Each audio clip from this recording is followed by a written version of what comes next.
હું doctor Amit ચેતલિયા, SGVP holistic હોસ્પિટલના વાત્સલ્ય department એટલે કે બાળકોના ડિપાર્ટમેન્ટના વડા તરીકે આપની સાથે અમુક ફેક્ટ્સ શેર કરવા માટે આવ્યો છું.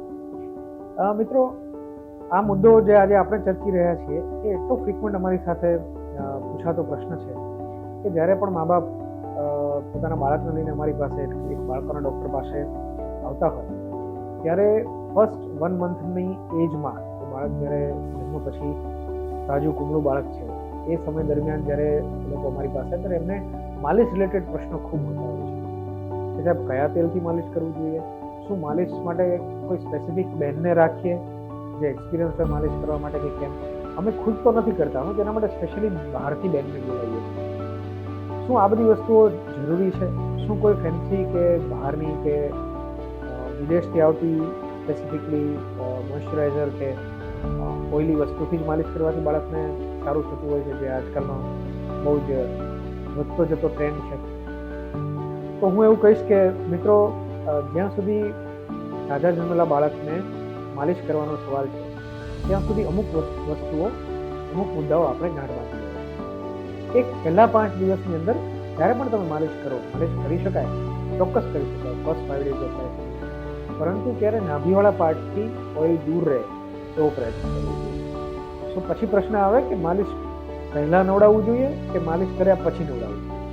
તો મિત્રો, એક કોમન સેન્સની વાત કરીએ તો માલિશ કર્યા બાદ જો આપણે બાળકને નવડાવી દઈએ તો જે માલિશના સારા ગુણો છે કે આપણે માલિશથી 3 વસ્તુ જોઈએ છે. એક, માલિશ કરવાની મુવમેન્ટથી, કે જે મુવમેન્ટ હાથથી હૃદય તરફ, પગથી હૃદય તરફની મુવમેન્ટમાં આપણે એને માલિશ કરવી જોઈએ, જેનાથી બ્લડ સર્ક્યુલેશન હૃદય તરફ આગળ વધે, વિનસ સર્ક્યુલેશન હૃદય તરફ પહોંચે, જેનાથી સારો બેનિફિટ થતો હોય છે. Number 1, this is direction of the માલિશ. સેકન્ડ થિંગ, માલિશ કરવાથી બીજું બ્લડ સર્ક્યુલેશન ઇમ્પ્રૂવ થાય, બાળક પર એક તૈલી પદાર્થનું આવરણ ચડશે જેમાં ફેટ છે. દાખલા તરીકે આપ કોકોનટ ઓઇલનો ઉપયોગ કરો છો કે ઓલિવ ઓઇલનો ઉપયોગ કરો છો કે યન કેન પ્રકારના બીજા ઓઇલનો ઉપયોગ કરો છો, તે ઓઇલ એ ફેટ છે.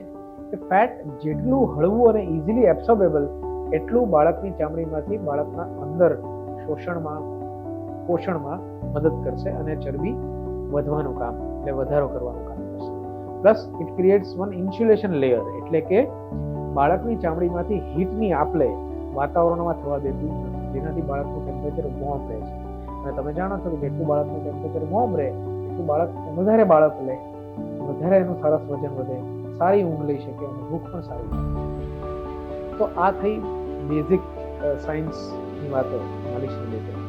સો આમાં તો આપને ખુદ જ આપ જવાબ આપી શકશો કે જો આપ માલિશ કરાવ્યા બાદ બાળકને નવડાવી દો છો તો શું એ તૈલી લેયર ચામડી પર રહેશે કે આપના બાળક માટે તમે જે સાબુ વાપરો છો, જે પણ શેમ્પુ વાપરો છો, તેલને ધોઈ કાઢશે?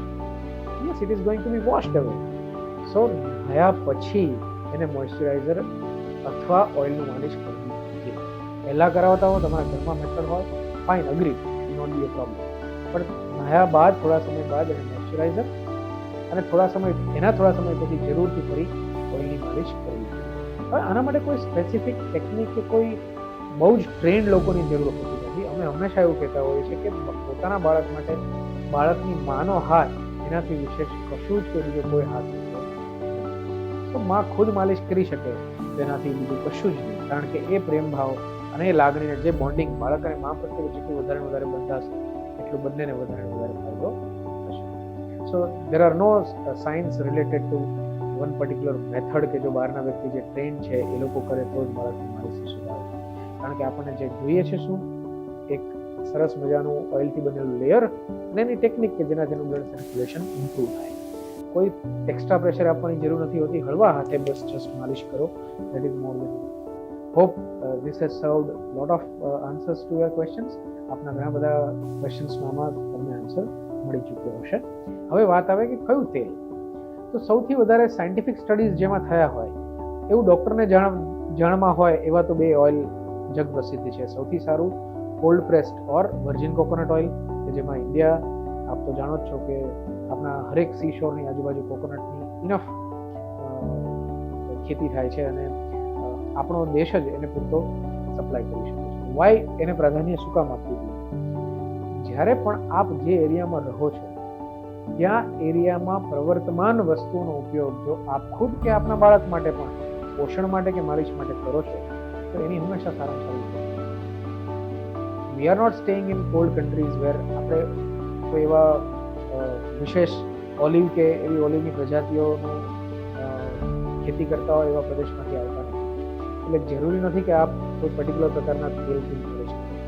પણ yes, this two oils, coconut oil અને ઓલિવ ઓઇલ, એના બંનેના ઇનફ સ્ટડીઝ અવેલેબલ છે.